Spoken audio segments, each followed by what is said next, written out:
Ini adalah prinsip kerja relay yang tidak kamu pahami selama 5 tahun di sekolah dasar. Jika guru sains saat itu mengajarkan seperti ini, kamu mungkin tidak naik kelas. Dalam kehidupan sehari-hari, kamu mendengar suara desingan yang dihasilkan oleh peralatan listrik. Ini mungkin adalah suara kerja relay. Relay sebagai salah satu perangkat kontrol listrik yang umum. Fungsinya yang mendasar adalah dengan menerima sinyal input, untuk menghasilkan atau memutuskan kontak antara dua konduktor dalam rangkaian. Dalam video ini, saya akan membawamu untuk memahami lebih dalam tentang prinsip kerja relay, skenario aplikasinya serta beberapa keterbatasannya. Kita akan mulai dengan menjelaskan prinsip dasar relay. Relay biasanya terdiri dari 3 bagian utama, yaitu elektromagnet, kumparan bergerak, dan kontak. Elektromagnet terhubung ke sirkuit kontrol.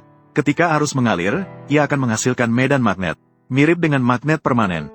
Berdasarkan hukum Ampere, ketika arus mengalir melalui konduktor, akan dihasilkan medan magnet di sekitar konduktor. Untuk meningkatkan efek medan magnet, biasanya kita akan menggulung kawat menjadi koil, dan menggunakan inti besi untuk lebih mengumpulkan dan memperkuat medan magnet.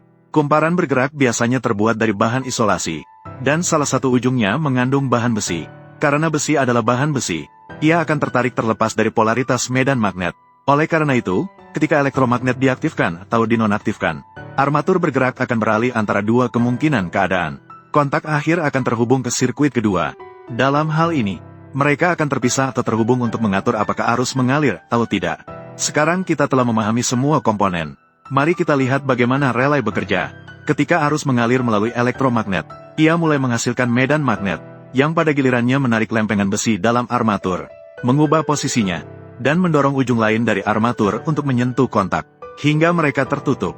Ketika sirkuit kontrol mengeluarkan sinyal, elektromagnet mulai bekerja, menghasilkan medan magnet, menarik armatur, mendorong kontak untuk tertutup atau terputus. Pada saat ini, arus mengalir melalui kontak menuju motor, menghidupkan operasi motor. Relay memiliki berbagai jenis yang berbeda. Di antaranya yang umum adalah relay normal terbuka dan relay normal tertutup. Relay normal terbuka berada dalam keadaan terpisah saat tidak ada arus. Kontak berada dalam keadaan terpisah. Arus tidak dapat mengalir. Sedangkan saat arus mengalir, kontak tertutup, sirkuit terhubung. Relay normal tertutup bekerja sebaliknya. Ketika arus tidak mengalir, kontak tertutup, arus dapat mengalir. Dan setelah elektromagnet diaktifkan, kontak terputus. Memilih jenis relay mana akan mempengaruhi cara kontrol sirkuit secara langsung.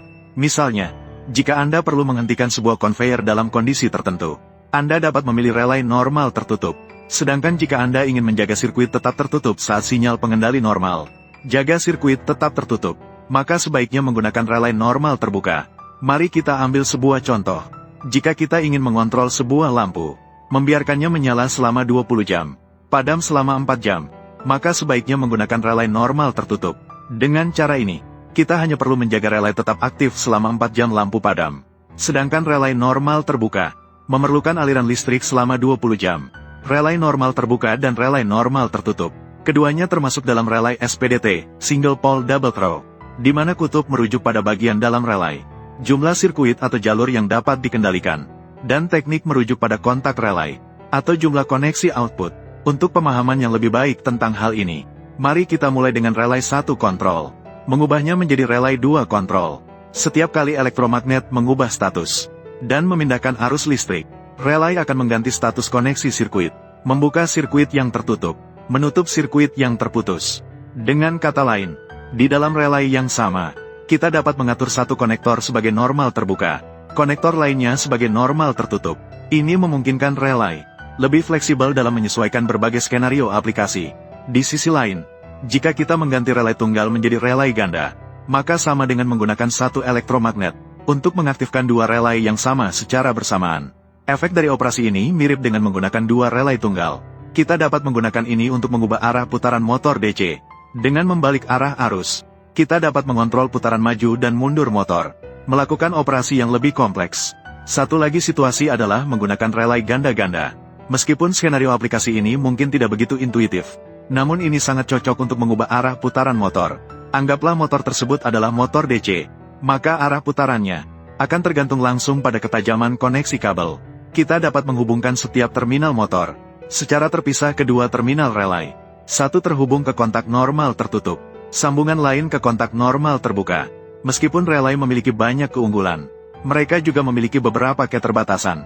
Misalnya saat operasi frekuensi tinggi, kontak relay mungkin mengalami efek pantulan, yaitu saat kontak beralih, titik kontak akan menyentuh dan terputus beberapa kali, sehingga menyebabkan ketidakstabilan sirkuit. Ini dapat memicu masalah di beberapa aplikasi yang memerlukan ketepatan tinggi.